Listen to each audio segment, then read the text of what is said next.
नमस्कार शेतकरी बंधू, आपणा सर्वांचं मातोश्री हायटेक नर्सरी व मार्गदर्शन केंद्र या यूट्यूब प्लॅटफॉर्मवरती सहर्ष स्वागत आहे. तर तुम्ही समोर बघू शकता, हा प्रगतशील शेतकऱ्याचा डाळिंबाचा प्लॉट आहे. तर आता सध्या हार्वेस्टिंगला तयार झालेला आहे. तर मी थोडक्यात तुम्हाला ह्या शेतकरी बांधवांनी सुरुवातीपासून ते शेवटपर्यंत कोणकोणत्या ट्रीटमेंट असतील, त्याचबरोबर बेसल डोस कोणता असेल किंवा इतर जैविक आणि रासायनिक कोणकोणत्या ट्रीटमेंट केल्या ते थोडक्यात सांगतो. तर सुरुवातीच्या स्टेजला धरायच्या अगोदर यांनी छोटीशी हलकीशी छाटणी घेतली, त्याचबरोबर बोर्डोची फवारणी केली.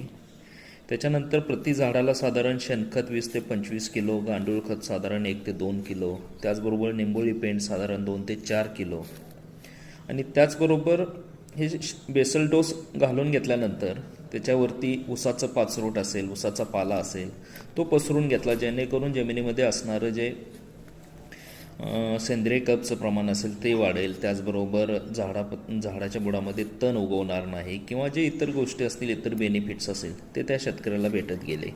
त्याचबरोबर मार्केटमध्ये उपलब्ध असणारे फॉस्फरस सोल्युबलायझिंग बॅक्टेरिया असेल किंवा पोटॅशियम मोबिलायझिंग बॅक्टेरिया असेल, ट्रायको असेल, सुडो असेल, बॅसिलस सबटिलस असेल, तर त्यांचं ड्रेंचिंग किंवा ड्रिपच्या सहाय्याने प्रति झाडाला ते सोडण्यात आलं. त्याचासुद्धा खूप चांगल्या पद्धतीने रिझल्ट भेटला, जेणेकरून जमिनीमध्ये असणारे सूक्ष्मजीवांचं प्रमाण चांगल्या पद्धतीने वाढलं. त्याचबरोबर जमिनीमध्ये असणारे जे अन्नद्रव्य असतील ते वनस्पतीला भेटत गेले किंवा जे बेसल डोसच्या माध्यमातून आपण टाकलेली जी वेगवेगळे रासायनिक खतं किंवा जे सेंद्रिय खतं असतील तर ते वनस्पतीला चांगल्या पद्धतीने भेटत गेले.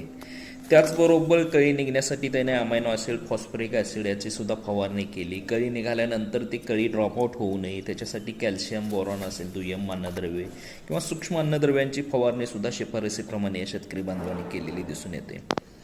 त्याचबरोबर बहार धरल्यापासून वेगवेगळ्या किडींचा आणि रोगांचा अभ्यास करून त्याच्याप्रमाणे सेंद्रिय, जैविक कीटकनाशक, बुरशीनाशक असतील किंवा रासायनिक कीटकनाशक, बुरशीनाशक असतील यांचासुद्धा शेड्यूलप्रमाणे ते स्प्रे घेत गेले आणि आज ती बाग आपल्याला हार्वेस्टिंगसाठी तयार झालेली दिसून येत आहे. तर असेच नवनवीन प्रयोग शेतकरी बांधवांचे पाहण्यासाठी आपण जर माझ्या यूट्यूब चॅनलला लाईक, शेअर आणि सबस्क्राईब केलं नसेल तर सर्व शेतकरी बांधवांना विनंती आहे की असेच नवनवीन व्हिडिओ पाहण्यासाठी आजच माझ्या यूट्यूब चॅनलला सबस्क्राईब करा. धन्यवाद.